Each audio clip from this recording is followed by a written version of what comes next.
We will now call the meeting of the Waco City Council on March 17, 2026 to order at 3 o'clock straight up. Welcome to the work session of the Waco City Council. Thanks for being here today. Welcome all the people gathered here in the Bosque Theater Gallery. Pretty nice little crowd here today. And also welcome all the viewers at home watching on the Waco City Cable Channel. Thank you, everybody, for joining us here today. I'm Mayor Jim Holmes. I'm joined on the dais here this afternoon by Council members Isabel Lozano from District 2, Josh Bordard from District 3, Darius Ewing from District 4, and George Chase from District 5. Mayor Pro Tem Andre Bearfield is not joining us today. Also joined on the adjacent dais over there by senior city staff, City Manager Ryan Holt, City Attorney Kristen Hamilton Karam, and sitting in for City Secretary Hicks today is Mandy Spikes, Assistant City Secretary. So that's it for the introductions. We'll start the meeting today with a moment of silence.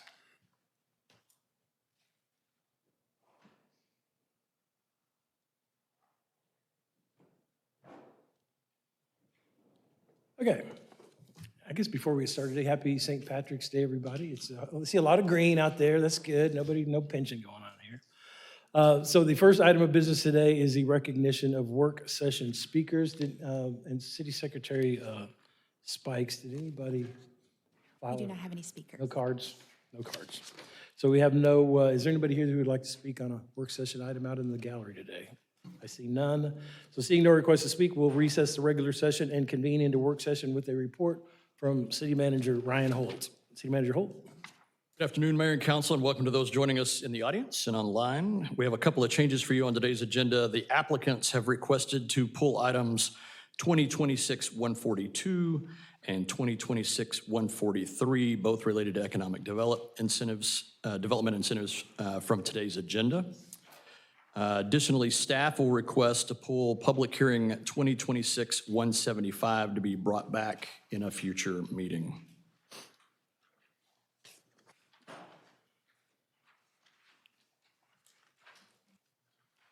And, okay, are you going to go through the informal reports? Yep, employee recognitions, if you're ready. Okay, yeah.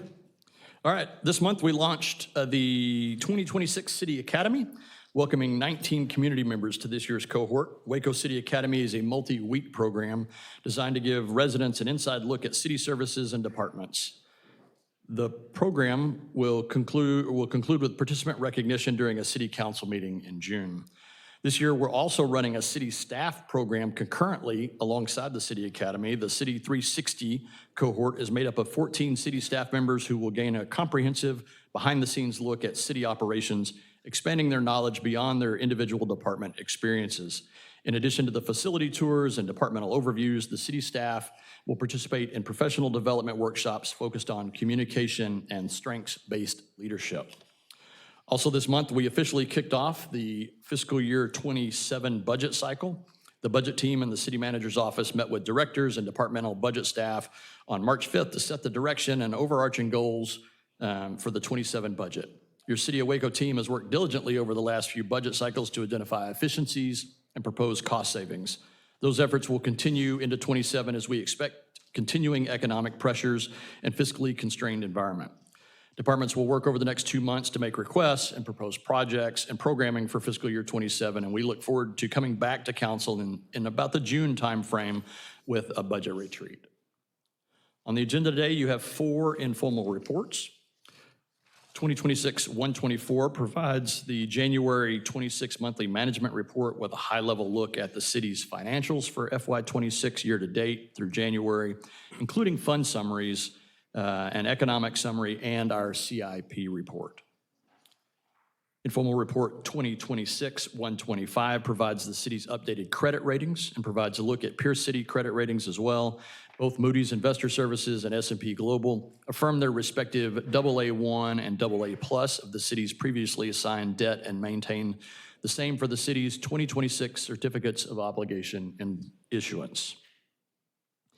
IR 2026-126 provides an overview of requested amendment to the city's smoking ordinance and a draft ordinance recommended by staff. If the council is amenable to the recommended ordinance, staff will bring the proposed ordinance back at the April 7th City Council meeting. And then finally, on IRs, 2026-127 provides a report on the Plan Commission's actions on subdivision plats for calendar years 2024 and 2025. This report will resume coming to council on a quarterly basis with the next report planned for the April 21st meeting.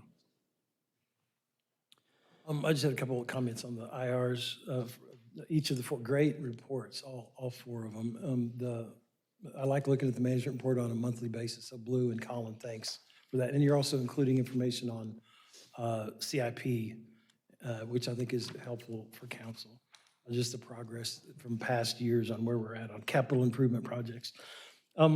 The ratings report, my life in investment banking always included going to Standard & Poor's and Fitch and Duff & Phelps and the different ratings, bring them in to see how you fit against the standard in the industry. And I'm happy to say that our Waco, and this is due to the city manager, everybody in the whole city and everybody in the back row, everybody that's here that works for the city. These are about as high ratings as you can get. And on the page, I don't have the numbers or the pages numbered, but the one that shows where we are in peer cities, we're at the top of these ratings across all of the 10 cities that we compare ourselves against with Moody's and S&P. So that is specific to this bond rating, but I think it also speaks to operations overall for the city. So great job by the city. I just want to quote one thing. It's from the Moody's rating. Continued investment in manufacturing, strong residential demand, expanding tourism, and the stabilization afforded by significant institutional presence are likely to continue driving Waco's economic trends in the coming years. Active redevelopment of downtown and the Brazos River waterfront continues to attract significant investment. Several new manufacturing and distribution facilities are either under construction or nearing completion, which will continue to support economic growth. I think that speaks, it's a nice little capsule where we're at in the history of the city. So I think I love positive ratings, and we got one. So that helped not only kind of identify where the city is in its operations, but also helps in the execution of our debt structures. Blue back there, so good job. The smoking is just basically putting the hookah bar and the cigar bar kind of at the same. All we're doing is it's not really that big a deal, just pushing them to the same standard. And then the informal report on the plats. I also like this one. And maybe except the maps are nice to kind of see physically where these new developments, and to me, it's all about platting and our inventory of plats, because to me, plats eventually turns into housing, and housing is what we're trying to keep up with, both affordability and just housing stock. So it's an important trend that's why we're bringing it back quarterly, and I think we've got some good information here. Maybe put something in about the lots that were platted and then which ones of those have been permitted and which ones have been completed. It would kind of give us a running trend analysis of inventory is where I'm trying to get to, because I think as we look at this report, it really ties into a report that we're looking at today on housing that I think Galen's going to do, or Director Price is going to do, that where we have data over here, let's feed it into our housing, just the data that goes into that, which I think I see that kind of starting to churn, which I love. I'm looking forward to hearing it. But I think these kind of fit together. So as we see what the platting and the housing stock inventory and reserve and trend is, we can see kind of where that's going on housing. But great reports.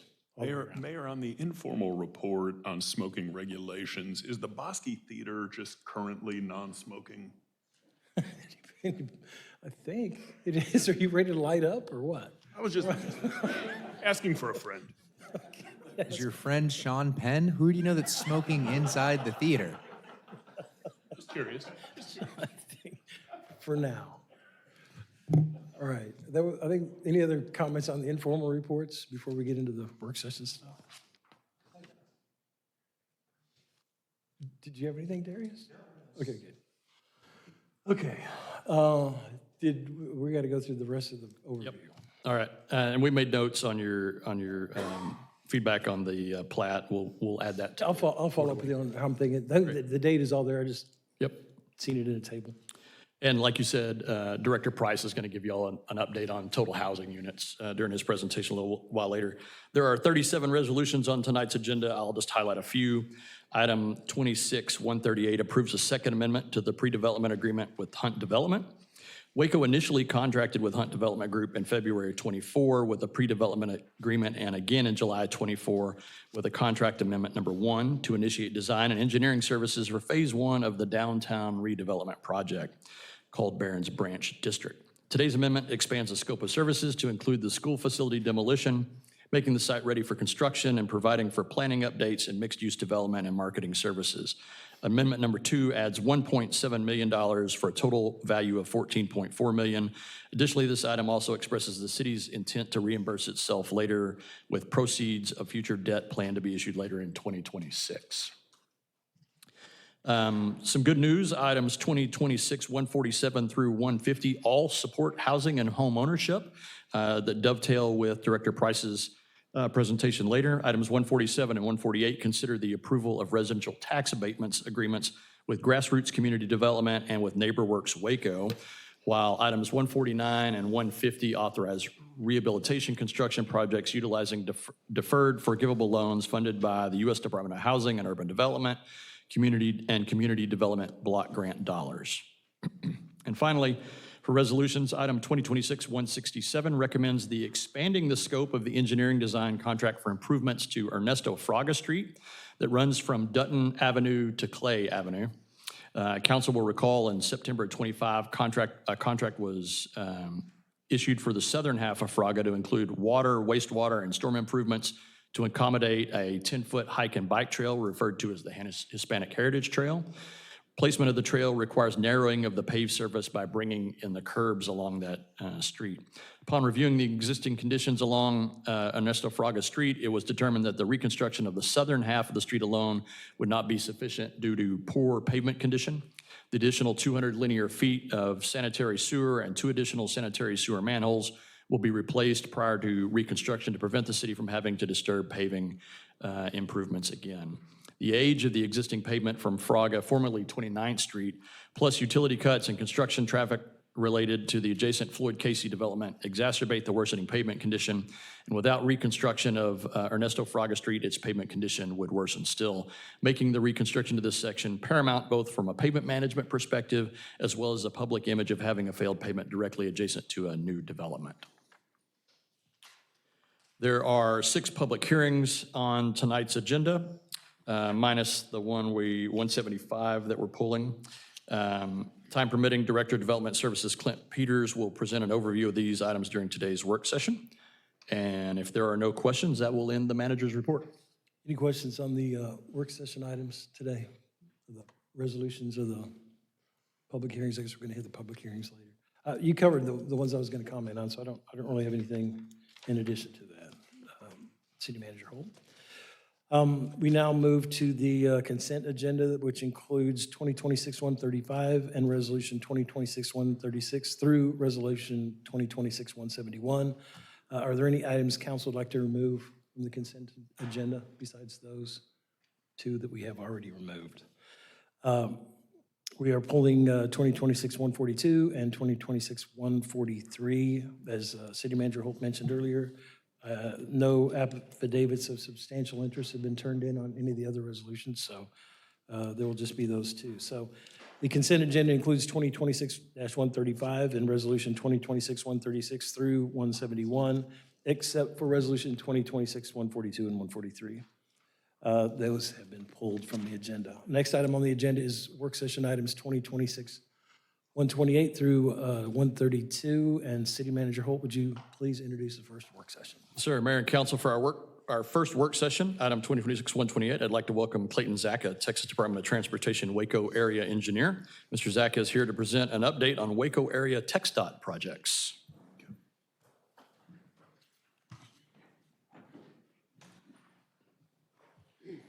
All right, good afternoon. As Mr. Holt mentioned, I'm Clayton Zacka, the area engineer for the TxDOT Waco area office. So we'll jump into the presentations. I've got 2 active projects here in the Waco area, along with 2 future projects to cover with you today. Starting with the I-35 4C project, So again, just a quick recap, project limits here from 17th, 18th Street down to New Road. We're reconstructing and widening the main lanes from 6 to 8 lanes, reconfiguring ramps, intersections, and then adding continuous sidewalks to the project limits. Project let in October of '24, awarded to James Construction. We started work in February 2025, so right at that 1-year anniversary, looking at an anticipated completion of early 2029. Again, this is just a brief overview of final configuration of the project, so showing new ramp locations. Kind of the thing that grabs everyone's attention is the changes there at Valley Mills with the DDI. And then again, the continuous frontage roads that will be added there between Primrose and Valley Mills where none exist today. So just walking through aerial photography here, this is the south end of the project. So again, showing the transition from existing northbound over to southbound pavement. Big things to note here is at the top of the page, you can see where old concrete pavement's been removed. We're looking at starting subgrade treatment likely the end of this month. Asphalt paving taking place in the April timeframe with concrete paving starting in May. So this summer, a lot of work will pick up here. Moving to New Road, so here you can see ongoing retaining wall construction, bridge construction. We've placed all the interior bents, columns, and then as Councilman Borderoux pointed out, we've got the Flying W at all the bent caps, so you'll see that at New Road, Irving Lee, Valley Mills, and the 17th and 18th structures. It looks good. It looks really good. And then, so going back here on the northbound frontage road, you see a lot of ongoing utility work and drainage work. Again, that'll continue through the summer. Moving north here at Irving Lee, again, you can see going down LaSalle, we've got some large-scale drainage work going on. That crosses over to 77. You'll see a view of that riprap channel here in a second, but this drainage structure is working its way south. Will eventually work its way west under the Irving Lee overpass and to the west side of the interstate and outfall there at the closest to HEB. We're expecting likely April, May timeframe potentially. This bridge coming down. That'll be a weekend closure, and then we'll also have a 2-week closure to bring that drainage structure through. So once we have some firm dates, you'll see some public outreach going on there. Here's just a shot of the Primrose Channel. So again, this is from LaSalle looking to 77. You can see that, that riprap channel that's been replaced. And then moving up to 17th and 18th Street, so similar story to New Road. You've got retaining wall work ongoing, bridge work ongoing. We will have a traffic shift coming up in the near future to move that northbound frontage road to the west. There's some temporary pavement that's been placed that'll allow the frontage road and the east side of the intersection to be reconstructed, and then traffic will be moved further out. That will allow us to complete the retaining walls in this area. And then moving up to the north transition, again, this is just showing traffic moving back into its existing configuration onto the northbound main lanes. Currently looking at likely a mid-2027 timeframe to make our next traffic switch. So again, it'll be a mirror image, taking traffic from southbound onto the newly constructed northbound, and then that last year and a half of the project reconstructing the southbound main lanes. On the newly constructed northbound at that time, will it have the additional lane? So because both directions will be moved over, you won't have the 4th lane yet. What you'll see is 2 lanes continuing northbound as you see today, but we've got the ability to carry 3 southbound. That's what I was, gotcha. So, right now, this is kind of our toughest traffic phase because you're going from 4 to 2 in that southbound direction. Because of the wider pavement, you can keep that 3rd lane and minimize some of the impact you're seeing there. Any other questions on the interstate before we move along? So the final, Clayton, the final date is early 29? Is that what we? Yes, sir. Yes, sir. Got that spring 2029 timeframe. Got it, thanks. On that previous phase, if I recall correctly, you guys had like some pretty good incentives for them to get done early. The same thing here? So similar structure, yes, sir. Looking at right around $12 million total on this project. This particular phase, I've got the numbers here. This first phase, because of the traffic impacts we were just discussing, it's got the heaviest incentives. So up to $6 million in this phase is what we're looking at. Any other questions? All right, and then just specific to this project, did just want to provide some of our public outreach efforts. So again, we've got a project website here, a project-specific email address, a direct phone line for any questions or inquiries about the project, and then some of our social media, I guess, handles there if you were interested in those, signing up for lane closure notices. All right, moving on to the Twin Bridges. So again, this project let in January of 2025. We started work in March of 2025. So again, this is replacing both structures over Lake Waco. Project cost was right at $114 million. So similar time frame as the interstate. We're looking at a completion date of early 2029. Current progress is we are installing all of the drilled shaft foundations while traffic remains in its existing configuration. We're at approximately a third total installed to date. And then the marine shafts are those that are in the lake itself. We're right at 40%, so approaching that halfway mark there. And then in the last few weeks, we began column installation and have right around a dozen or so of those installed. So again, this just highlights the current and future traffic configuration. So on the left-hand side, you can see 2 lanes remain open on both structures. We're installing drill shafts and columns as shown in the red. And then looking at summer of this year to make our major traffic shift, so that will reduce traffic down to 1 lane each direction on the existing northbound bridge, allow us to build the southbound full width, but again, that will just be from the caps up because we're able to install the drill shafts and columns now. That will help minimize that time frame. And then again, similar to the interstate, there are some incentives set up from that phase, and this one has kind of the highest percentage of it because of the traffic impacts. Again, we're looking at right around a 1.5 year duration of traffic in that head-to-head configuration. From that point, we'll move traffic over to the new southbound bridge. Because of the width, you'll be able to restore 2 lanes each direction on a single structure, complete the northbound bridge, and then early 2029, we'll flip to final configuration.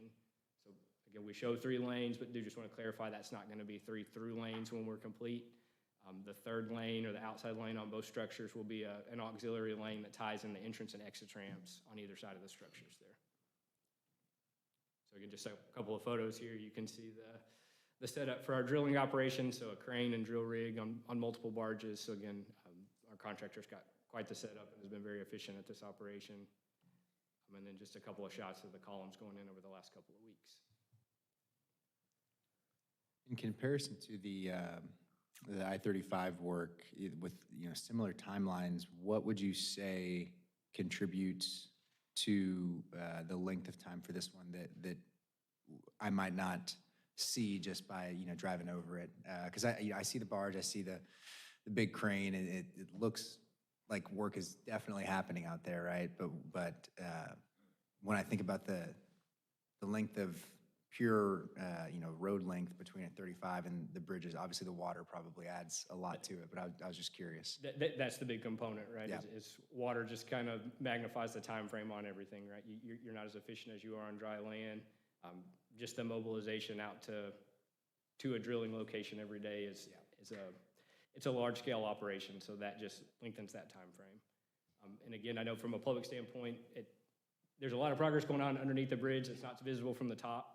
So that kind of contributes to it, but you're talking 108 drill shafts altogether, so not just a small amount. And then to put it in perspective, on the interstate, you're seeing typically 18, 36, maybe 42-inch drill shafts. These are 66 and 72. So a larger structure that just takes longer to drill, and the majority of them are much, much deeper than what we're drilling on the interstate as well. Yeah, well, I know when you add time, it adds money. When you add water, it adds time and money. So kudos on keeping the project cost manageable on this as well. I know that obviously it's not like we're having to come out of pocket for it, but wanted to commend you because when I look at a project that takes this long, my first thought in reading this was like, man, I wonder, like the relief I felt seeing a 5-year project that was priced at $113 million instead of something that was exorbitantly more expensive. So, and you guys did phenomenal work both on timeline and budget with the Highway 6 project, and so I think you've built a lot of goodwill in terms of being able to turn things around that are really actionable and the community gets a lot of benefit from. So thanks for all that. Yep, appreciate that feedback. And our contractor is constantly looking for ways to expedite further. They're going to be using a precast cap system. So once we move traffic and tear down the old structure, instead of building that cap in place, they're actually being built off-site. Cast will be trucked in as a single unit and set. So they're looking at ways to cut down that timeline even further. Great. Any other questions on this project? Keep up the good work. All right, so one of our future projects here, the Franklin and New Road Overpass. So again, this is between the 84 split and Valley Mills Drive. Current construction estimate is right around $45 million. Tentative let date is early 2027 at this time, with a rough construction duration of about 2 years. So again, just highlighting the project, I know that's not the clearest image to see, but what this project does is consolidates the travel lane. So instead of having a frontage road and kind of main lane system, roadways will be consolidated to single road beds in each direction. So that's shown in the green down on the bottom. The orange in the middle is the existing main lanes. That pavement will all be removed at the completion of the project, so you'll have a wide median there. We're removing a number of the crossovers where you see a number of crashes and conflict points there. We'll be adding the overpass there at the new road intersection, and then installing U-turns on either side of that intersection, and then at the project limits to allow that circular motion. So again, we anticipate this really cleaning up traffic flow in the area for sure when we're done. Kind of general construction sequencing is to start on the outside, get that roadway rebuilt, traffic pushed to the outside, then that'll let us build the overpasses in the middle. So again, once that project lets, and we have a contractor on board, we'll be able to share more specifics as far as actual construction schedule. And then the final project I was going to highlight today is one it's coming up about the same time frame of that early 2027 letting. Very early stages still at this point from plan development. This is 3051 or Steinbach Bend from Lakeshore Drive up to 1637. So it would be widening that existing roadway out to a 3-lane section. So you'd have 2 lanes each direction, a continuous 2-way left turn lane from end to end, and then intersection improvements there at MLK. So adding multiple turn lanes, a couple of medians to control access closer to the intersection, and then upgrading the signal there. And then in addition, we'd be adding a 10-foot shared use path from one end of the project to the other. So that'd be on the south half of the roadway or the same side as the monument site. So again, we're at 30% PS&E development right now, looking at a 2027 letting. I know there's some ongoing conversations and some future conversations with our utility folks and the city's utility folks, so expect a lot of coordination in the next few months there. And with that, that's all I had today. So if there's questions on those projects or anything I may have missed, be happy to answer. Any questions for Clayton? Clayton, I appreciate it. And for those of us that are on Waco Metropolitan Planning or as an organization, MPO we call it, Josh and I both chaired that. I know you give a monthly update very similar to this, and it's always well presented, and the information is fantastic. Really appreciate the relationship with TxDOT, the Texas Department of Transportation. You and Stan Switek and your whole team have been great to work with as we plan these, major projects that affect Waco and its commerce and its metropolitan area. So thanks, Clayton. Appreciate it. Sir. Next item on the agenda is work session 2026-129. We're going to talk about the ACFR. All right, up next we have Jennifer Ripka, partner at Weaver and Tidwell, for item 129, a discussion of the city's annual comprehensive financial report for fiscal year 2025. Ms. Ripka will be joined at the table by CFO Blue Kostelich and Managing Director of Finance Colin Booth.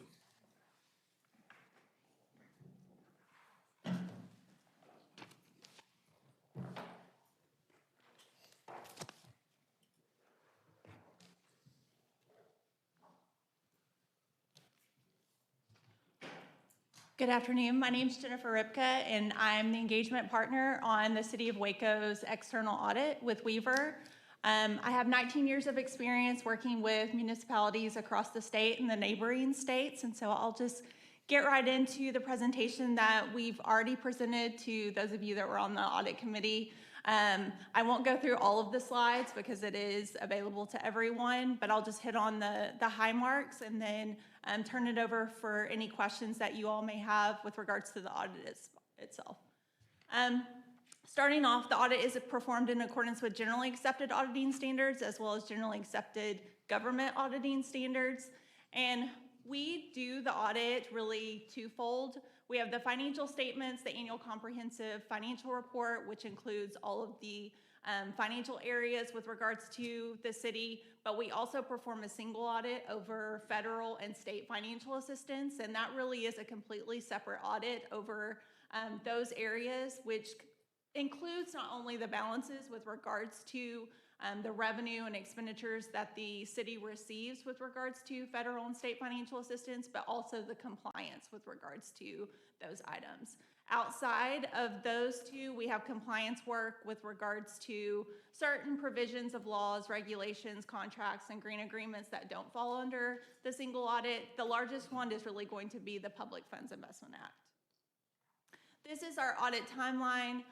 For the auditee, this really is just ongoing. It goes on and on. So I do want to thank the staff of the city. You know, when you're an auditor, you really don't go into this job thinking that you're going to be terrorizing people from day to day, but that is exactly what you're doing. So I do want to just point out that you all have a really great finance team. We appreciate all the work that they do throughout the year. And then when it comes to the audit time, you know, having to put aside their actual day-to-day job to answer all the questions of the audit team. You know, when I go through the results, it really is just a testament to the group that you all have. As far as the overview of the audit itself, we've issued an unmodified opinion. That's a clean opinion. It's the highest level of assurance that can be placed on a set of financial statements. And then we've also issued an unmodified opinion on the single audit. So looking at the federal and state financial assistance that we tested during the course of the audit, we've issued a clean opinion with regards to that test work as well. We had no uncorrected misstatements during the course of the audit, no significant deficiencies, and no material weaknesses. And so when you look at the single audit report, within that single audit report is kind of a report card of the work that we performed, and it goes through that there's an unmodified opinion, no significant deficiencies, no material weaknesses, and when you're looking at it from an audit standpoint, that's really, you know, the best that you can get. Significant risk with regards to the city. Management override of controls is going to be pervasive at every single audit that we perform test work at. The way that we look at that test or test over management override of controls is going to be journal entry testing, incorporating elements of unpredictability, reviewing significant estimates for bias. We had no audit findings with regards to that test work.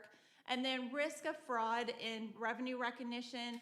This one again is, you know, not necessarily going to be, you know, something that is specific to the city of Waco. Revenue recognition is going to be something that we look at all of our cities, specifically charges for services. If you look at charges for services in the financial statements themselves, it is a very large number, but it's made up of very small immaterial items. If you think about your own utility billing, you know, that could be, you know, $200 per month. And so individual transactions that do come together on the financial statements for a very large amount. So we're testing those from a detailed testing standpoint at a much lower scope that we would some other revenue items.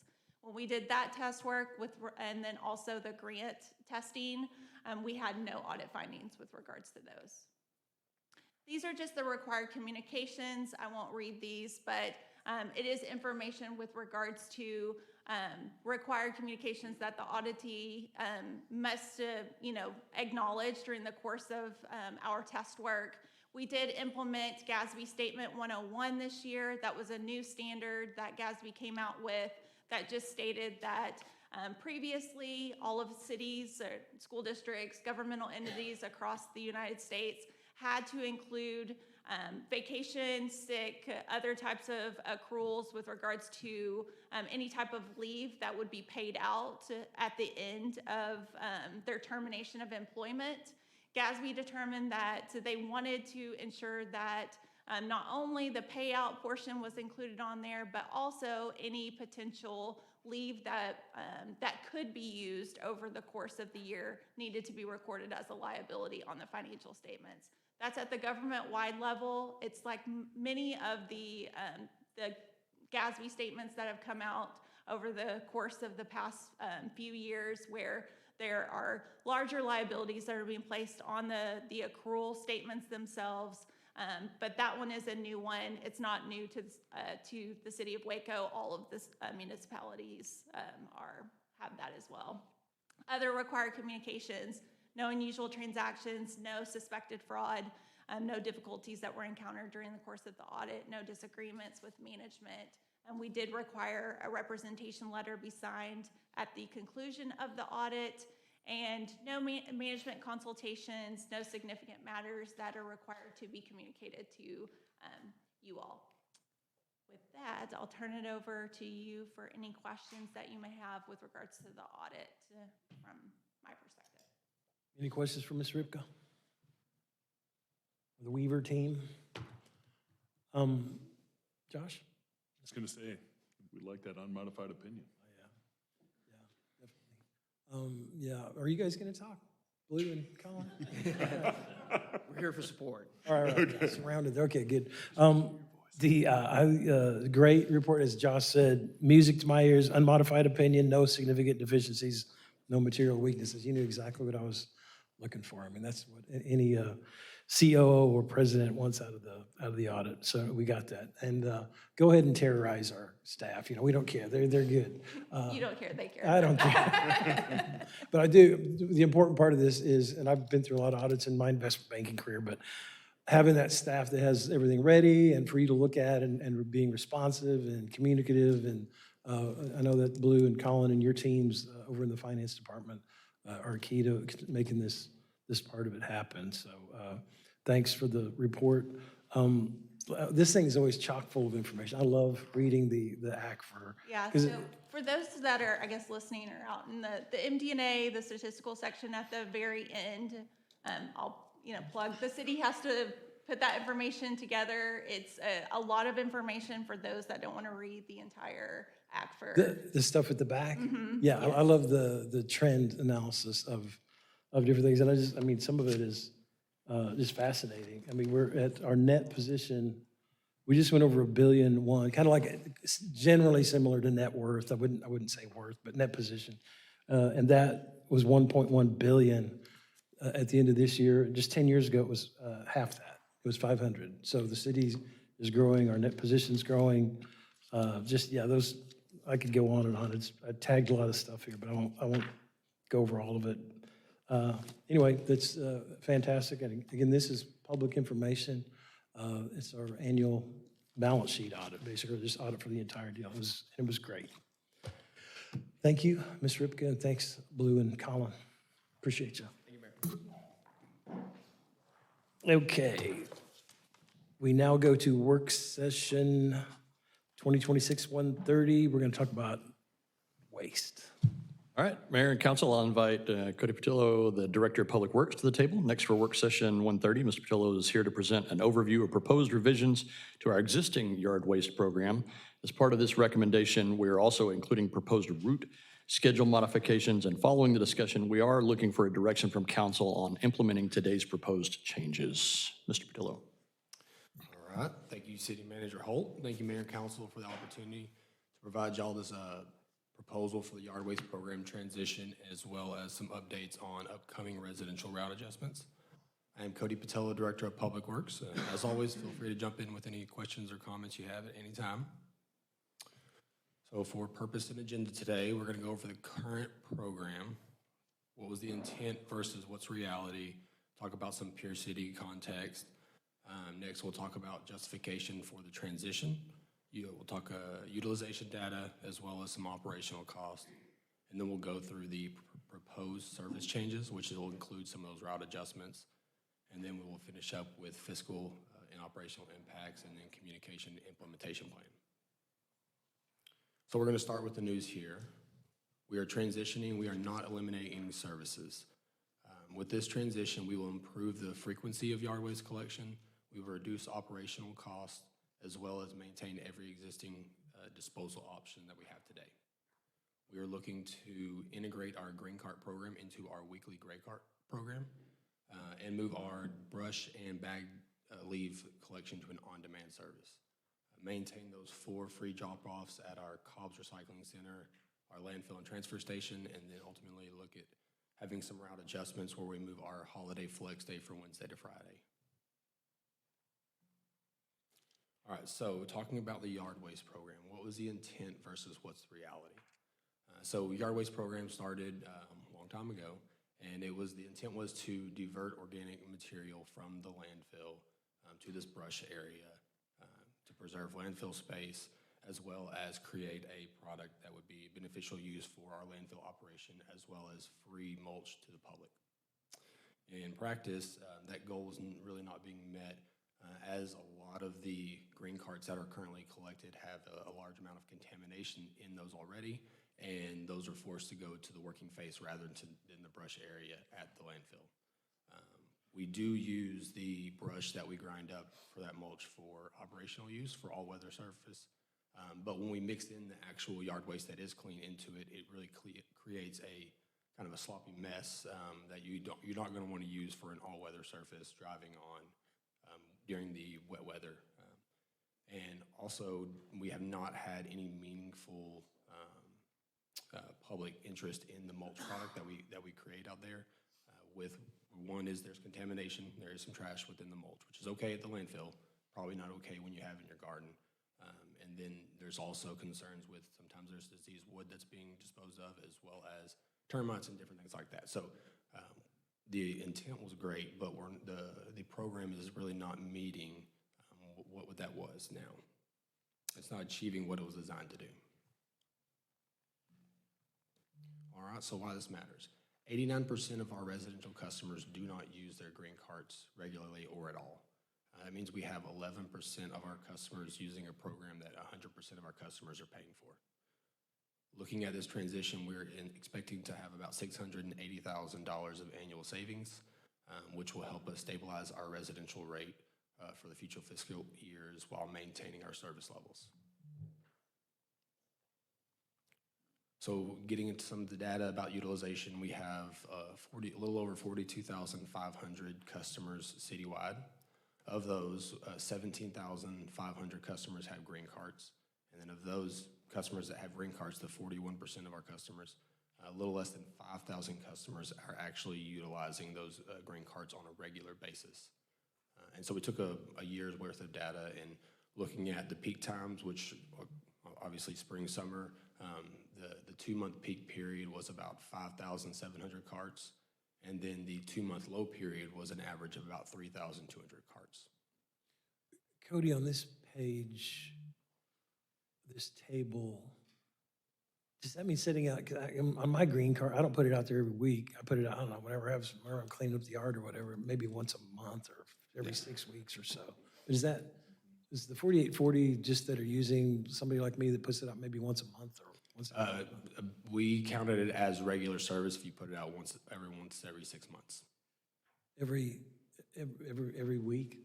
No, twice a year. We were considering that. So that's, those are individuals that are putting out, well, probably more frequently than twice a month, but I mean twice a year, but there's not a lot of participation. Okay. Yes, I was trying to gauge, because I don't use mine every week, but I kind of do use it, but much more than once a year, twice a year. Okay. Right. Okay.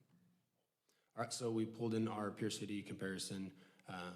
We are one of 4 in our 9 peer cities that offer this green card option. We are the only one that does it at no additional charge, except Austin. They don't charge additional, but their monthly rate is more than double ours at $58.50, where ours is $21.93. But we do match up well with the other peer cities, giving that brush and leave, bagged leave option. So after this transition, we will remain aligned with what our peer cities are doing with either moving away or not having the green card program, but we will still have the disposal option for yard waste by integrating it into our gray card. So back to that table, the 5850, that's like an additional charge? No, that's their monthly rate. And their green card, they have a green card option, but their monthly rate is significantly higher than our monthly rate. Okay, and I would submit, it seems like the key problem here is that some people do use the brush and put really truly leaves and branches in there. And a lot of the people just throw everything in there, which kind of screws it up for the entire program because you're dumping everything into one macro place and you really don't have time to sort through it. Evidently, Austin is charging more to have somebody sort through the stuff, maybe, which I don't really want to start that program either. Yeah, I don't know about sorting through it, but also Speculation. We have dedicated routes throughout the city every other week for these collection, and it's really serving a small part of our customer base. for a pretty large effort. Just the per ton, it costs us about $350 a ton for yard waste, where in recycling, it's about $90 a ton for our operation. And then trash, the gray cart is like $40 or $50 a ton. And that obviously is because there's more tonnage, but there's a lot more activity. Cody, a couple quick questions. And this, from my understanding, so currently the green cart waste just goes to a different part of the landfill, but still basically same thing. So we're not, do you know if these other cities that are still using green carts, have they found anything to do with this? I mean, because that's part of our problem, right? That we just, had good intentions, but we're not really getting any value. Right. Denton does do something different. They have, they create a compost product and they sell it. I don't know, if they're making any revenue off of that, or if they, if their revenues are exceeding their expenses. We do partner with a local company that just started up a composting operation. It's not Central Crush Concrete, but it's the same business, same site. And we've actually been diverting yard waste, actually just brush, because they don't want our yard waste because there's contamination issues. But we've been diverting brush from our landfill site to this site, and they've stopped taking it because they had enough. So it's going back to the landfill. But we do put it in a different part of the landfill. That is, we grind that material up and create a mulch product that we put on slopes that are eroding, or we put it on the working floor of the landfill to create an all-weather surface so people can get in and out whenever it's raining, or any day of the week. Thanks.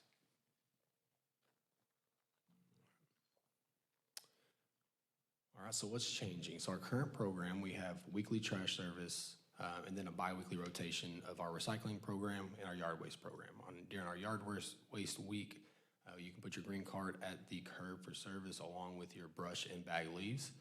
And then we still have the 4 free drop-offs at the landfill Cobb's transfer station.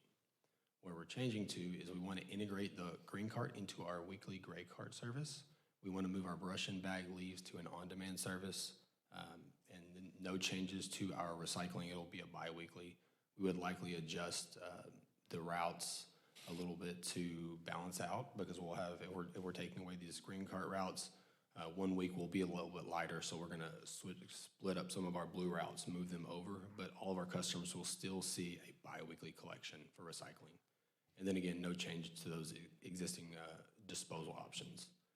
So adding a little bit more clarity to that, a normal, or a customer that experiences has service with us. We have our week 1, which is, we call our blue week, current services. That's your gray cart and your blue cart collection. Your week 2, which we call our green week, is a gray cart, green cart, and then you put in your brush and your leaves out of the curb. Proposed changes, week 1, we're looking to combine our gray and our green cart, as well as have that recycling option. Week 2, we would have that gray and green cart combined again, and then move to that on-demand brush and bag leaf service. And that would be 2 times a month, which would match the same amount of service a resident would have received on a bi-weekly basis. I guess a few questions about like what that would look like for the average resident putting out at the curb. So right now in the gray cart, everything that's in there needs to be in a plastic bag, right? That's closed or tied or whatever. So in putting yard waste in there, does that yard waste need to be in a plastic bag, or what does that look like in the cart? It would be preferred, but we won't require it at this time. So like if you've got a bag of grass clippings or so, you could just dump it in there with the bagged up trash? Correct. Okay. And then, but if you've got, let's say like, you've got a live oak tree and all the leaves are coming down right now, and you're bagging those up and you've got like 10 to 20 bags of those, you could still, with the on-demand, do you notify the city or do you just leave them at the curb? We'll notify the city, and that will be once we start pushing out our outreach and communication, we'll get that information out. But it's the same process we have for our bulky collection currently.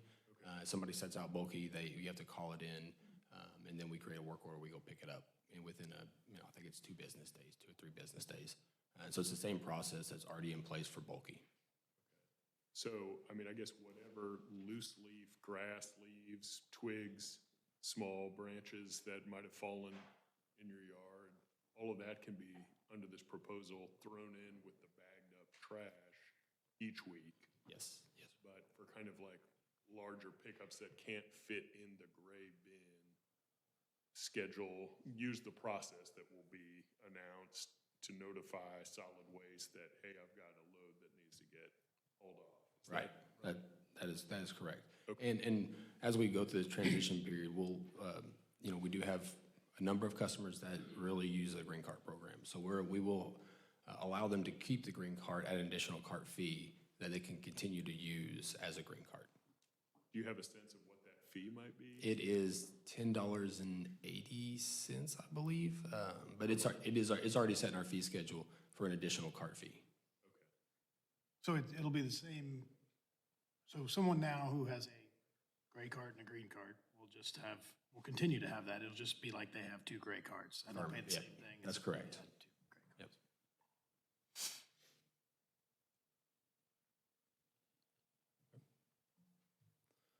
All right, for operational environmental benefits, we're looking to save about 100 to 130 route hours weekly with 2,300 fewer stops weekly, and then, fewer miles weekly, and 10,000 fewer stops per month. This will allow us to eliminate 3 vacant FTE positions, as well as the 3 temporary employee positions that are supporting these environmental benefits. We're looking to eliminate 260 tons of carbon emissions, which is an estimated about 55 passenger vehicles annually off the road. All right, for rate impacts, we have our current and planned rates on the top row. We have our reduction or our transition on that second row. For current, we are at $21.93 for our monthly rate. Next, or FY27, we were looking to increase by $1.41. That was the last year of a 5-year plan where we were gradually increasing our rates to fund the new transfer station as well as landfill. And in the following years, we are following our cost of service study that was developed by NewGen. Looking at these reductions, we believe we can reduce that increase next year by $1, so only increasing by 41 cents. And then following our cost of service study increases throughout there. So by 2030, still having that overall dollar reduction.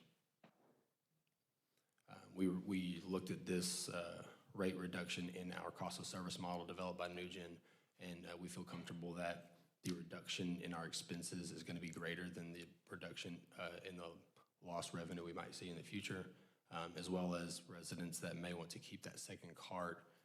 That will generate additional revenue to help widen that gap for us. So currently, though, residents not paying for the green cart, but to Correct. keep it as a new green-gray cart, they'll have to pay the additional. Correct. Clarify that, Cody, for the green cart, it costs an extra $10 a month, is that what you said? But that's if you're using it for brush only, or? No, it would essentially be a second gray cart. Okay. Rather than just collect all those green carts, and then if somebody wants a second cart, give them a gray cart, they can use that as an additional cart, and we can reuse that cart. In our eyes, it would just be marked as a second gray cart that they have. Which is an extra $10 a month, though.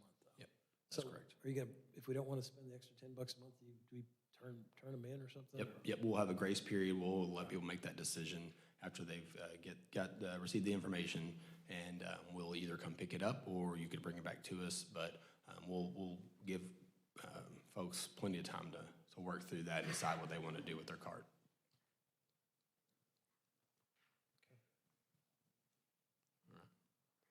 All right, so switching gears here a little bit, this is not directly tied to yard waste program, but while we're looking at making some route adjustments, we want to take care of an issue we've identified with our flex day, our holiday. So for our current residential schedule, we are working 4 10-hour days essentially, Monday, Tuesday, off Wednesday with just a few routes, and then working Thursday and Friday. where we use that Wednesday as our makeup day for any holidays we have during the week. What we see is we're having inconsistent participation depending on when the holiday falls. So if you have a holiday on a Monday or Tuesday and that your trash day is moving out to a Wednesday, we have 81% participation over the last couple of years. Whenever your holiday falls on a Thursday or Friday and you have to move that date up, it dropped to about 50% participation from our customers over the last couple of years. This creates some operational inefficiencies for us as well as a service issue for our residents. I mean, if you miss your trash day and you have to wait a week, it is inconvenient. I think we all know that. And then the following week, we generally get a lot of missed pickup calls. And so we're working, trying to service those and get to them as much as we can.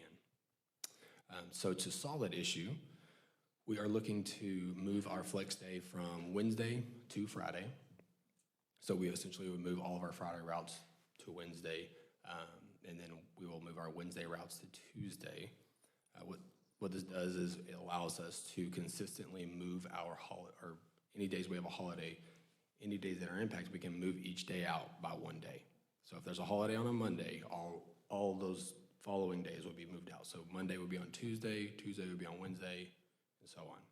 And then that would be the same any day of the week. So we're consistently pushing the day out rather than moving it up, showing that we have a trend that we know there's higher participation when we move it out. That's it. So having that change will be something that we can easily communicate. It's easy for our residents to understand. There's already a lot of solid waste operations that have the same type of schedule. And then it also creates a consistent 3-day weekend for all of our residential operators, which will help with staff morale, retention, and future recruitment. So our expected outcomes here, we expect to have a higher participation from our customers during those holiday weeks. It will be a simpler schedule for us to consistently communicate with our residents, and then again, that retention and morale with our staff. Cody, can I just walk through kind of some scenarios on that? Not too lengthy, but so my day, for example, on our street, it's Thursday is our pickup day. Would the proposal, if there was a Monday holiday, would that affect my Thursday pickup at all? Yes, so you would move to Friday. Okay, so everyone shifts down. Everyone will shift one day out. And if your Friday, is it now Saturday? Well, we won't have any routes on Friday. Okay, okay, got it. So it just moves, okay. Friday moves back to Wednesday, okay. And then, sorry, I'm just trying to think this through. But other than, so everyone knows if there is a holiday that week, you shift a day forward. Yep, a shift the day back, out a And little. if it falls on Friday, then there's no. Then we'll work correct. Okay. Because right now, later in the week, like Thanksgiving or, and if just a random holiday tends to fall on later in the week, then participation is poor. Yes. And then there's inefficiencies that are dealt with late, okay. Yeah, we have a lot of our holidays on Monday, and so our Monday customers are very used to, it's not Monday, it's Wednesday. But whenever we don't, except for Thanksgiving, the Thursday, Friday holidays really aren't consistent, and so our customers just aren't responsive to that. No matter how much communication we put out, we're just not hitting the mark there. So we believe this will be a better service for our customers moving forward. And I know that we do set the city's holiday calendar each year, but from a solid waste perspective, how many affected weeks out of the year is that?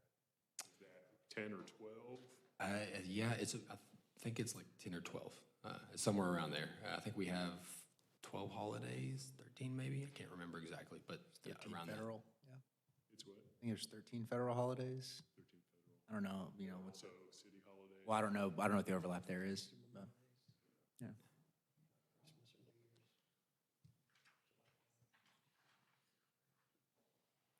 Thank you, appreciate it. All right. So implementation timeline, looking at a 5-phase approach here. We're currently in planning and preparation. I've been working on this for quite some time. And then we will move into a public education and outreach campaign at least 60 days in advance of any program launch. So at least by July 1st at the latest.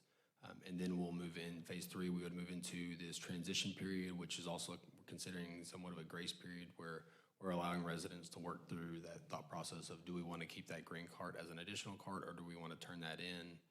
And then how does it look like when I'm requesting that on-demand bulky or bag leaf collection as well? We are targeting an October 5th program launch, so starting with the next fiscal year, and then we'll have a post-implementation monitoring throughout that next fiscal year, just to make sure the program is working as we intended it to. For a communication plan, just to hit on the high notes here, early notice, 60 days before, at least 60 days before we had any type of program launch, clear customer guidance, so all the questions y'all have and any other additional questions, we can make sure we get out there and get ahead of those. There are so many ways to reach our customer base, and we want to make sure we touch all those with multiple channels. Working with our customer engagement team to develop scripts to help with any frequently asked questions or concerns that pop up, to work through that. And then accessible communication, developing this information in multiple languages. So finishing with the news here, we are transitioning, we are not cutting services. This transition will improve our collection frequency for yard waste. It will reduce our operational costs, and it will maintain every existing disposal option. Looking to integrate that green cart into the gray cart program, move our brush and our bag leaf collection to an on-demand service, maintain those 4 free drop-offs at our facilities, and that will create an operational savings, an annual operating savings for us, and help us stabilize our residential rate moving forward. And with that, I would take any feedback y'all have on this proposal for the yard waste transition.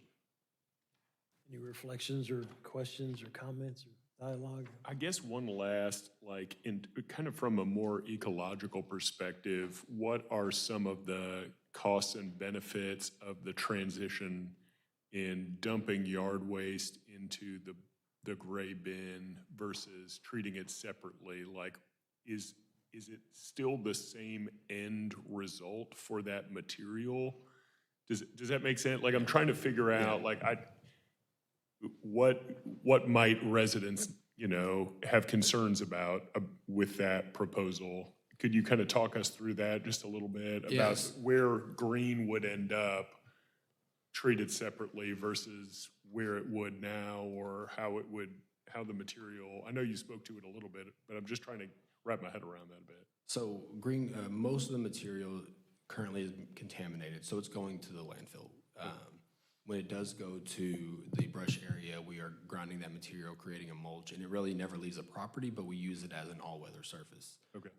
Considering our landfill gas to energy project that we have going, as we place more of this organic material into the landfill, that will generate some more methane, which ultimately will generate additional revenue for us once we start a similar project at the new landfill. So long-term, it will be a more beneficial practice for us than diverting that material.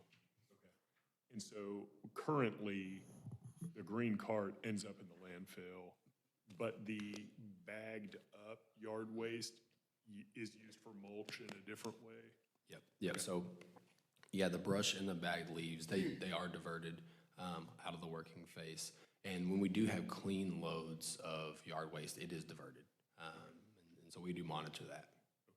Okay, thanks. That answers my question. Thank you. Appreciate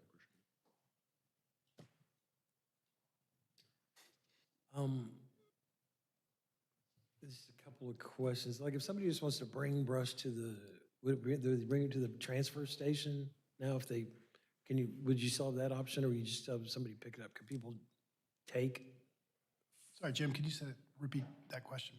I'm talking about people who have branches and leaves and stuff. Can they just haul that over to the transfer station and dump it there, or is there even the capacity to take that in? Yeah, so brush and, well, not so much yard waste, but brush will need to go to Cobb's Recycling Center or to the new landfill.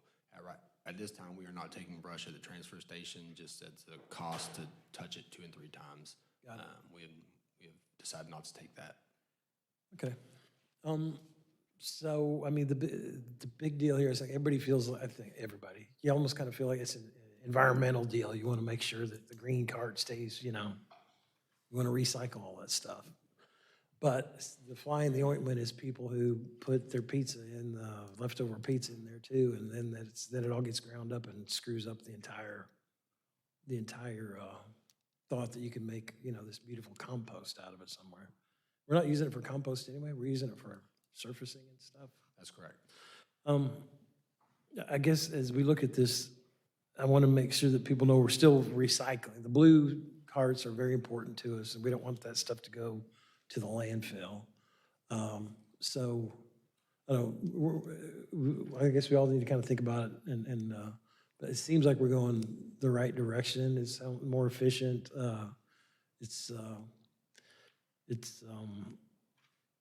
Okay, it seems like the old concerns were filling up the landfill too quickly, and now that we have this big new one, I guess it's not quite as big of a concern.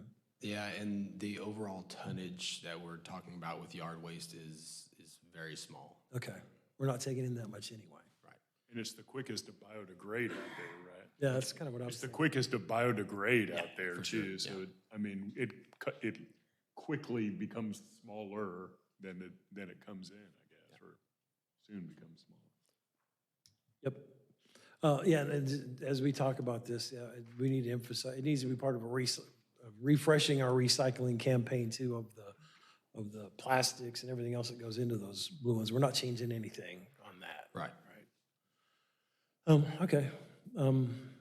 Good work on trying to figure out how to make this work better and more efficiently. It looks like a cost savings also, but see what kind of feedback we get here over the next few weeks. Yeah, and I truly appreciate, Mayor, as well, Cody, you and your team's sensitivity to the way in which our residents use the service. I think finding out that roughly just half of Wacoans are able to utilize their curbside on a late in the week holiday week, that's information that's helpful to us in making these decisions.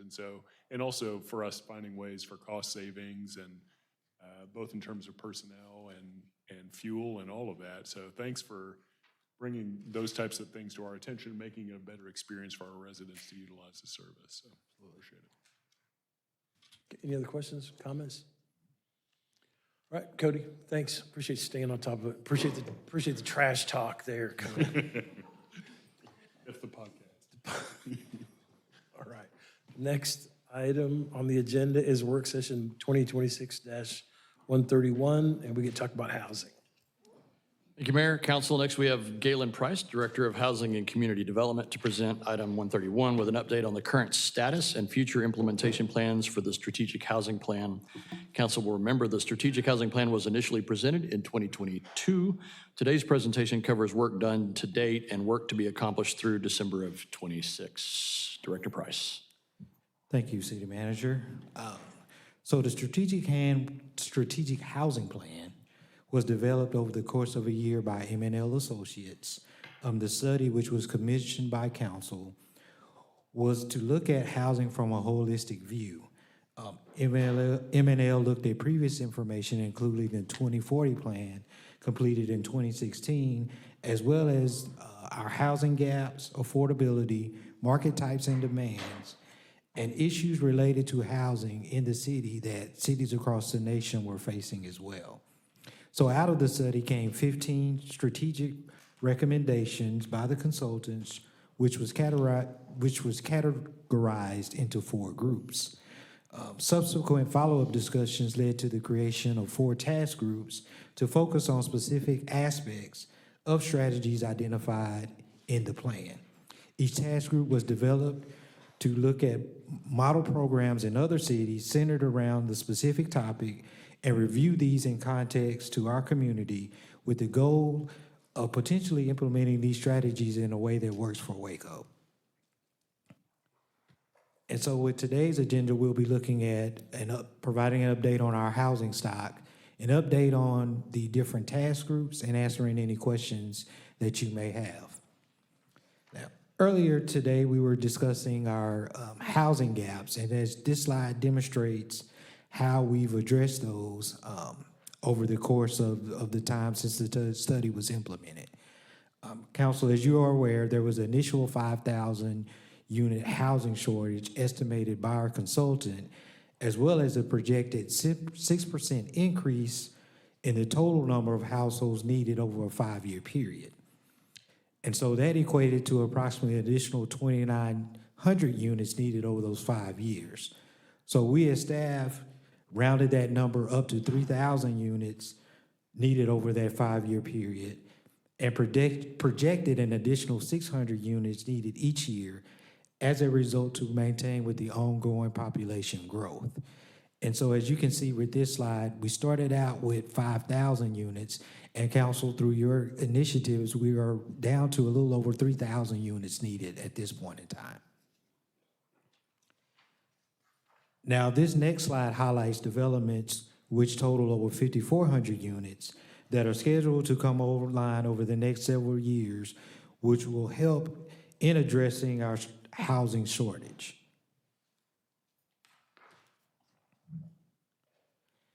Okay, so next we'll jump into the activities of our different task groups, and we'll start with the vacancy task group. The vacancy task group, of course, was developed for a need to address the overall shortage in housing supply within our city. In addition to nearly half of our vacant units were unoccupied and off-market, which many of these vacant properties could be developed, could be appropriate for acquisition, rehab, resale, or development opportunities.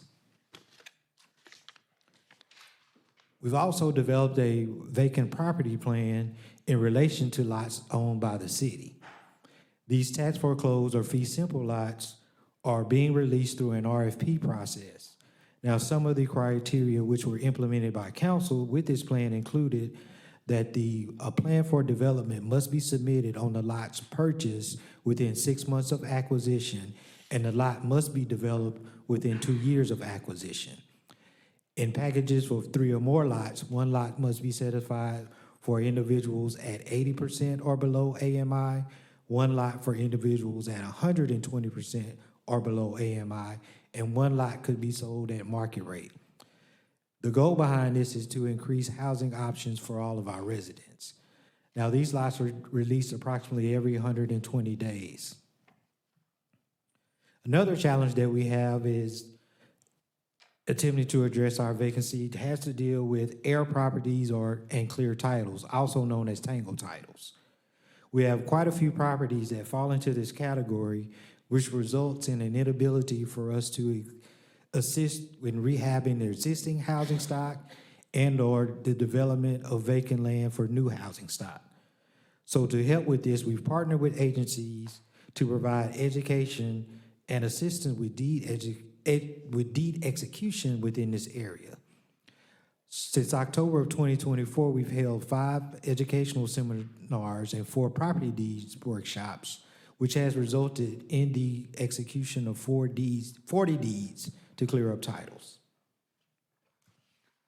Galen, I appreciate that work. I know that staff has been involved with that, with Greater Waco Legal Services. We've had some Baylor Law faculty in that. I do some of that work in my practice with affidavits of heirship and what are known as ladybird deeds. And I appreciate folks trying to clear up some of those generational tangled titles, which is a real barrier to owning your home clear and free. So appreciate the good work there and keep that up. That's good stuff. Thank you. Now, we're also looking at additional strategies, including establishing a way for vacant property to be registered. This would help in identifying where vacant property exists, which the end goal of this would be the development of the vacant property. Jumping into our higher density task force, that was created again with the need for overall increase of our housing supply, but also understanding that single-family detached units accounted for over 80% of all of our housing growth between 2010 and 2019. In addition to that, we need new housing options for our missing middle, as well as high-density options also create the opportunity for more affordable options.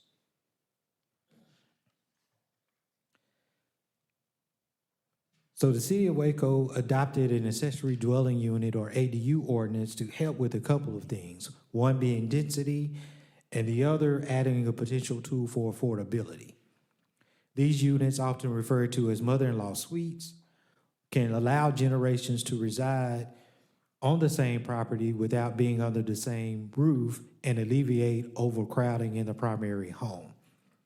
So this partnership in collaboration with TSTC created 5 plans that would be available for residents who are interested in creating an ADU.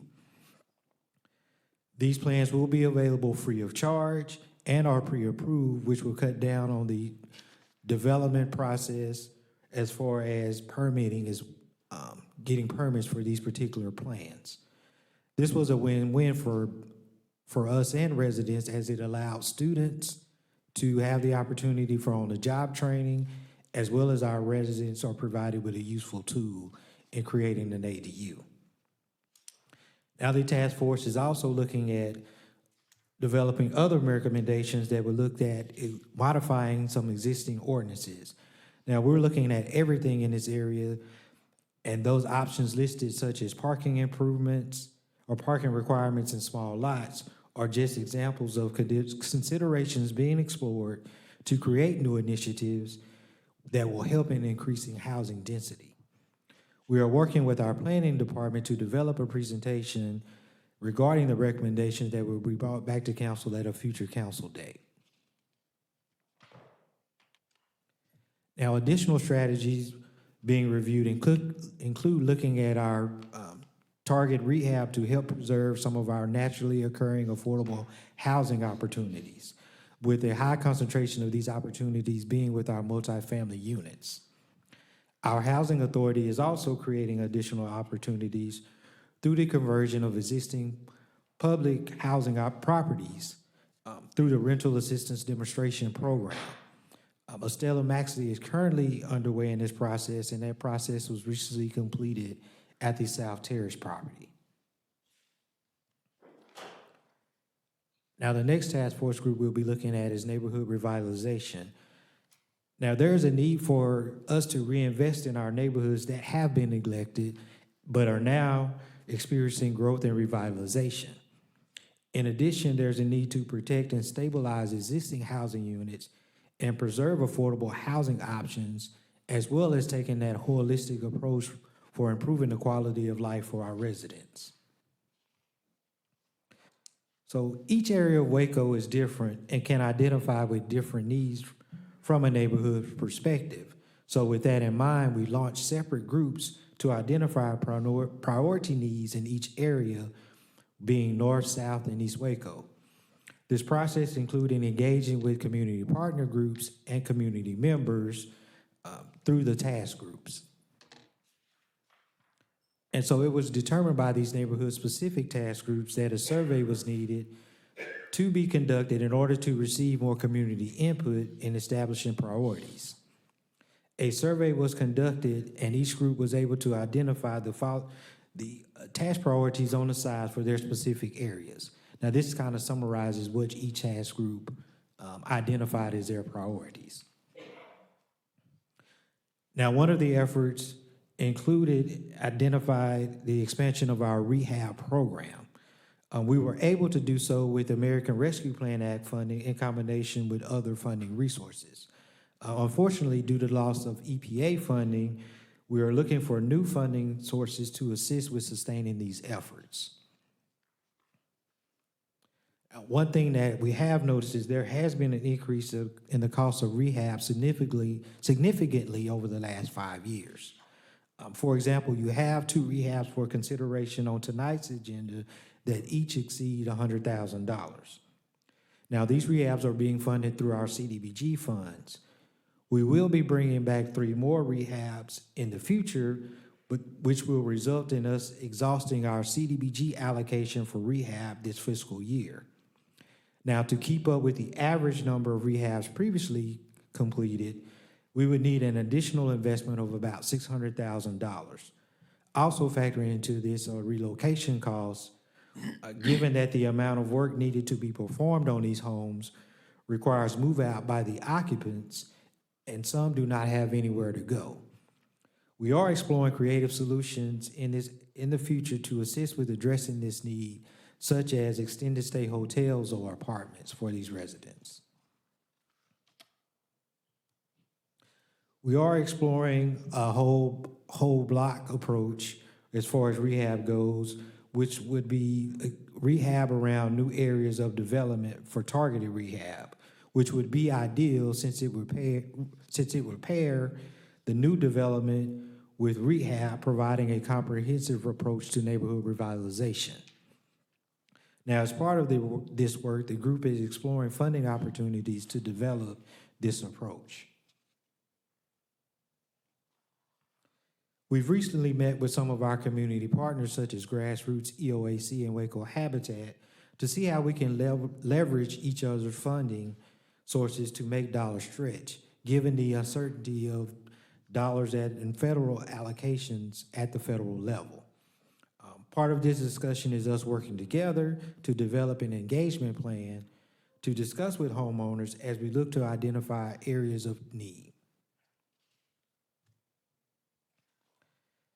Now, in reference to the holistic approach, we have submitted a proposal to the cities for financial empowerment for a $150,000 implementation grant to launch a financial empowerment center here in Waco. We have completed scoring to identify a recommended partner through the RFQ process, and we'll be looking to bring a contract to council in the future regarding this partnership. Now, the Heart of Texas Goodwill has offered space at the East Waco Connect in kind for operations of the FEC. Now, the FEC will currently be funded through available city funds, the FEC grant, and private dollars from local financial institutions and the Magnolia Foundation. We will be looking to secure more funding after the first 2 years, at which point we will reevaluate based on funding and program success. Another initiative from this task group prioritizes cleanup efforts which have taken place in partnership with Grassroots and our Code Compliance Division. These efforts have occurred across North, South, and East Waco using volunteers to help with these properties. This project has resulted in the clearance of 17 code cases and an additional 9 properties being cleaned up to date. Now, our final task group is looking at community land trusts and land banks. Now, CLTs help preserve long-term affordability regardless of increases in the market or property taxes. It also provides a gateway to home ownership for lower income brackets not served by traditional housing resources, and can be used to combat gentrification and avoid displacement among residents. Regarding CLTs and land banks, CLTs own the land and the structure is owned by the homeowner. The homeowner typically leases the land for a nominal fee from the CLT, and if the home is sold, the homeowner receives a portion of the equity from the sale of the home. The home must be sold to another qualified buyer, typically set at 80% below of the area median income for that area. Now, this slide is designed to give you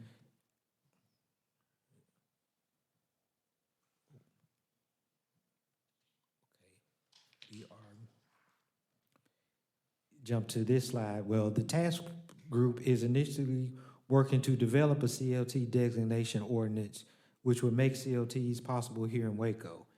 The group is currently researching funding sources for national CLTs and developing a list of reoccurring funders. Now, this slide represents data based on a community for someone in our community at 60 or 80% of the area median income and the affordability gap between what the home costs to build.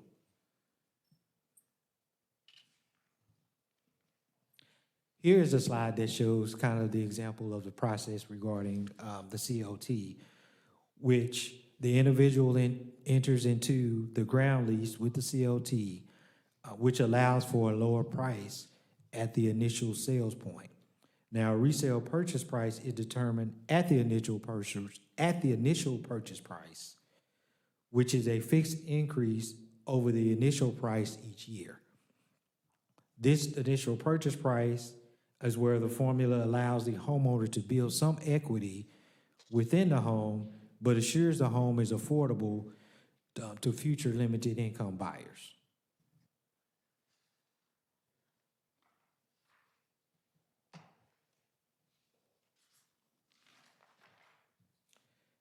Now, a local CLT designation process will require a nonprofit entity to apply to establish the CLT. This is required under state law and would be the first step to a local CLT.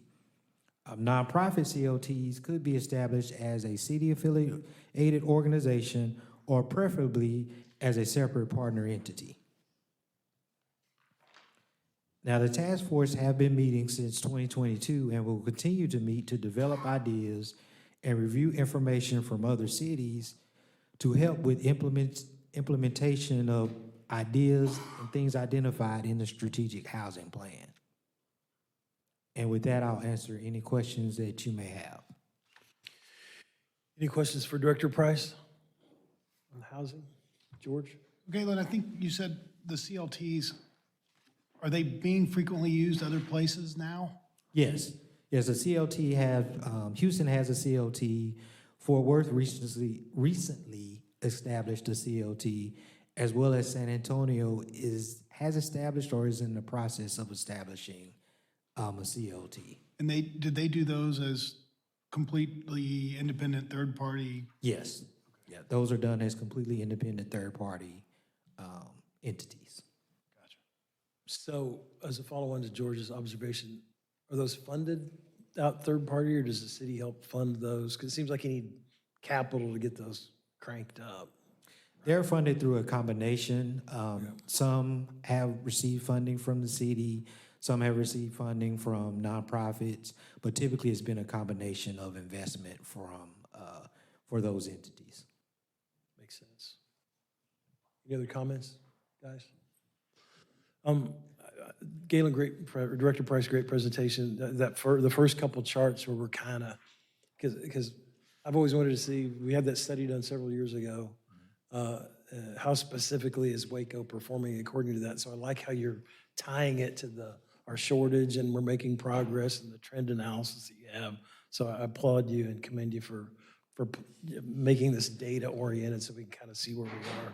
And this will get more sophisticated as we go on. Because I'm thinking, again, as we talk about platting and completion of homes, how that kind of fits into our housing stock.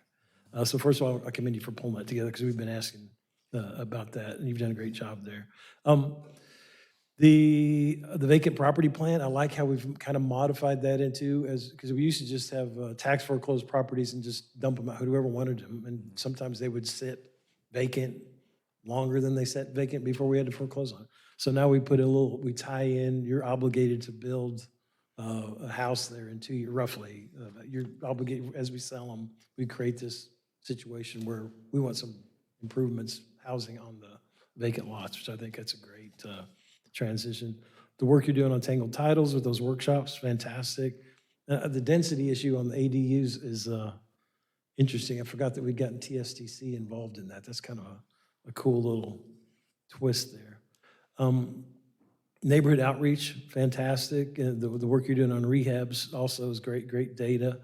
And the land banks and the CLTs, I'm intrigued by it, but we'll have to put some more work in to see how we would fund it and maybe get some local funding partners and if those would take off, because it would be basically like a ground lease on the city or whoever the party is that would own the property would have a ground lease and a carried interest in the value of the home, where we would let the homeowner get some upside if they sold it many years from now. But the CLT would maintain, I guess, a subordinated interest or some sort of equity interest. Yes, what typically happens is that the homeowner pays a nominal fee to the CLT for the management of the land. Right. As well as some, like for example, Houston uses that to assist with some of the homeowner has the opportunity to access that money for exterior repairs to maintain and keep with the upkeep of the property from the exterior standpoint. I'm intrigued by it. It sounds interesting. You know, if we could figure out how the front end funding, it might work. We have got some great partners who you've curried great relationships with, Habitat for Humanity, Grassroots, NeighborWorks, EOAC, and it's particularly important as we see the CDBG funds and the HUD funds and the home funds kind of relatively shrink to what we're seeing in values. And as you pointed out, the increasing cost and just trying to rehab a house gets pretty expensive. So we're trying to make those Fed dollars stretch as far as we can, and you're doing great there. So great report. Appreciate it. Okay, and I admit I've likely forgotten more than I've remembered about land banks versus community land trust, but the city that they're in typically is not the primary owner in that deal, right? It's normally spun off into an independent nonprofit, whether it's created just for that purpose or one that is currently existing. Yes, that is correct. That's what I thought. Okay. Thanks, Director Price. City Manager Holt, we're going to work session 2026-132. Do we have time for that? Absolutely. I couldn't be more excited to bring Clint forward. Here we go. Director of Development Services will provide an overview of tonight's planning public hearing items. Hey, Clint. Hello, thank you, City Manager Holt. Mayor, City Council, we do have 6 public hearings on the agenda, which has been now reduced down to 5, 175. We are removing that from the agenda. No action is needed tonight on that item. I did want to cover 2 of the public hearings and then be happy to answer any question on the others if you have them. So the first one, 172, this is a request to amend a PUD plan on China Spring Road. This is the Saddle Creek Commercial PUD. Last year, a new car wash was approved on this site.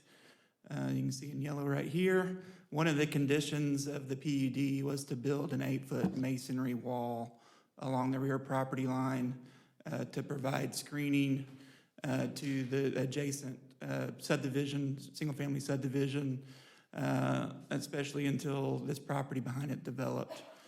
As the development plan started to come in, it was realized that there is a utility easement along the rear of the property line that has some utilities and some drainage in it, which makes putting a masonry wall in that easement difficult. So the developer is requesting to amend their concept or their PUD plan to allow an alternative material for that screening. So the screening still will be required. It will just not have to be masonry. It'll have to be some other material, either wood or vinyl, that is approved by our engineering department. And this is a little bit fuzzy, but you can see the purpose and the need for that because you can see the houses that back up to that property. Plan Commission did recommend approval of the request. We did get a response back from one of the neighbors opposing. Originally, the request was to just remove that condition and not have any screening. So opposing that, so we did work with the applicant to still have the screening there, just a different material than the masonry. And will it go through again on why we decided to remove it? Because it's further away from the single family now? So the reason why the masonry doesn't work is there's a utility easement through there along the rear of that property. In the masonry, if something happens, we have to get in there, repair it, and there's some drainage that goes through there.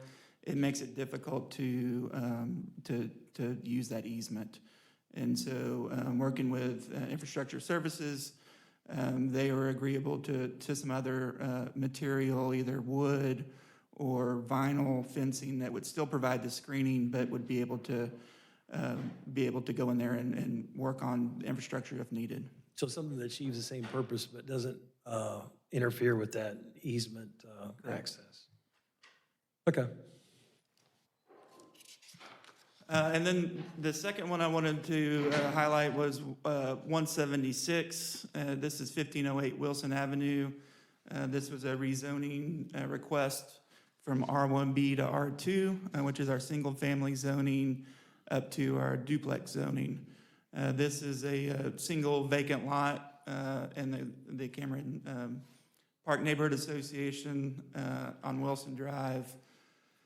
You can see on this map, there is, the yellow zoning is the single-family zoning and the orange is R2.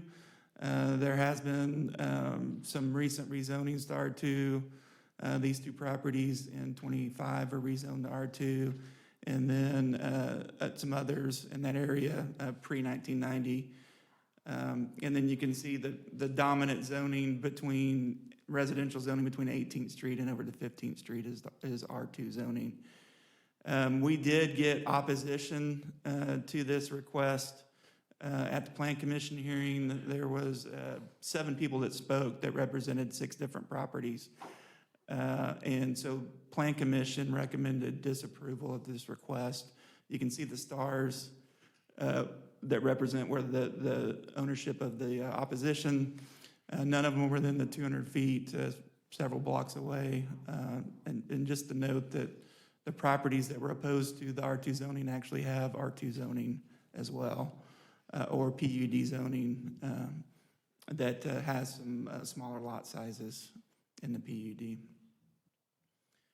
But here's Plan Commission's recommendation for disapproval because of the opposition to the case. I would point out with the recent requirements of House Bill 24, Plan Commission a recommendation for disapproval does not trigger a supermajority requirement to approve it. So if council wants to approve it, it would just require a majority of the council members to approve. But we didn't have opposition from direct neighbors. Just Correct. right Yeah, there. the nearest properties were about 2.5 blocks away. And Clint, could you say that about that rule has changed now? The state law has changed so that if Plan Commission recommends disapproval, only a simple majority is now needed and not a supermajority? That's correct. House Bill 24 took away that ability for cities to require a supermajority for Plan Commission recommendations of disapproval. Interesting. Okay, so it doesn't quite bind the council in any way. It just comes as a Correct. recommendation. It doesn't change your vote requirement to approve it. Yep. And then the rest of the cases were all recommended for approval without any opposition. All right. Any questions for Clint on the PHs for tonight? No. Okay, anything else over there, City Manager Holt? That's all. I'm going to, before I go to future agenda items, I do want to say, Mayor Pro Tem Bearfield asked me, is in the gallery today, are there Baylor School of Social Work students out there? Yes, we do. Okay, I want to say hello to Jocelyn, Brissa, and Berkeley. Is that right? All right, thanks for coming here. I appreciate you guys, Baylor, coming over here. Thank you. Were you entertained today? Did you learn anything about trash or housing? Or we covered a lot, roads, everything. It was a good, robust agenda. Man, they're either going to be inspired or maybe come away with what not to do. Yeah, they're all going to transfer to business school. Okay, thanks again for being here. We will now open it up for future agenda items. Anybody have future agenda items they want to cover? There being none, we will now recess the work session and reconvene the regular session for executive session as read into the record by Assistant City Secretary at 4:39 p.m. Notice is hereby given that the City Council will go into executive session in accordance with the following provisions. 1, real properties, Texas Government Code Section 551.072, Economic Development, Texas Government Code Section 551.087, Attorney Briefing, Texas Government Code Section 551.071, Terrell Winger et al., Stroman et al., Civil Action Number 116 CV 599 in the Western District of Texas and pending lawsuits related to the 2015 Twin Peaks event. Attorney Briefing, Texas Government Code Section 551.071, laws related to the conflicts of interest.